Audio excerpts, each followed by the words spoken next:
चलिए खबरों में आगे बढ़ेंगे, बात करेंगे जहां ओपीईसी से बाहर निकलने की तैयारी में है यूएई। सऊदी की तेल रणनीति को चुनौती देने की कोशिश जो है वो की जा रही है। ज्यादा उत्पादन पर बाजार में दबदबा बनेगा।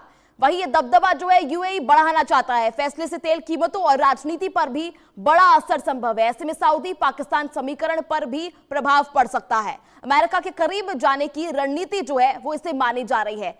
दरअसल गल्फ क्षेत्र में तेल और राजनीति को लेकर एक नई खींचतान सामने आ रही है, जहां यूएई के ओपेक में बाहर निकलने की चर्चा जो है वो भू राजनीतिक समीकरणों को बदलने के संकेत दे रही है। ऐसे में रिपोर्ट्स के मुताबिक यूएई लंबे समय से तेल उत्पादन की तय सीमा को लेकर असंतुष्ट था। ऐसे में ओपीईसी के भीतर उत्पादन कोटा मुख्य रूप से सऊदी अरब के प्रभाव में तय होता रहा है, जिससे यूएई अपनी क्षमता के मुताबिक उत्पादन नहीं बढ़ा पा रहा था। यही वजह है कि अब यूएई स्वतंत्र रूप से बाजार के हिसाब से तेल उत्पादन बढ़ाने की रणनीति पर विचार कर रहा है। यूएई ओपीईसी का एक तीसरा सबसे बड़ा तेल उत्पादक माना जाता है और 1967 में इसमें शामिल हुआ था।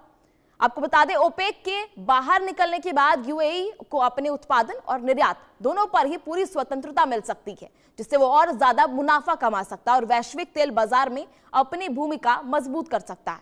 इस फैसले का असर लेकिन सीधे तौर पर सऊदी अरब की तेल कीमत नियंत्रित करने पर पड़ सकता है।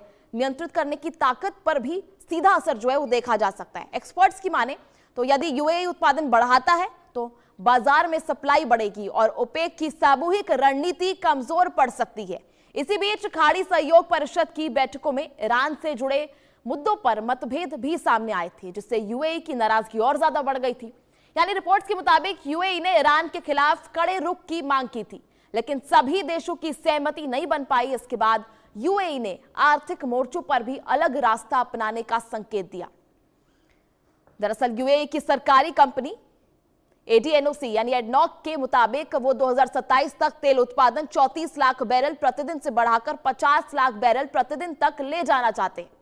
इस बीच पाकिस्तान को दिए गए करीब $3.5 अरब के कर्ज की वापसी को भी इस रणनीति से जोड़कर देखा जा रहा है। माना जा रहा है कि यूएई सऊदी और पाकिस्तान के बढ़ते समीकरण से भी असहज है, जिसकी वजह से यह फैसला लिया जा रहा है। एक्सपर्ट्स का कहना है कि यूएई अब खुद को समूह का हिस्सा भर नहीं बल्कि बाजार को प्रभावित करने वाली स्वतंत्र ताकत बनना चाहता है। अगर ऐसा होता है तो वैश्विक तेल बाजार, ओपेक की भूमिका और खाड़ी देशों की राजनीति तीनों पर इसका बड़ा असर देखने को मिल सकता है।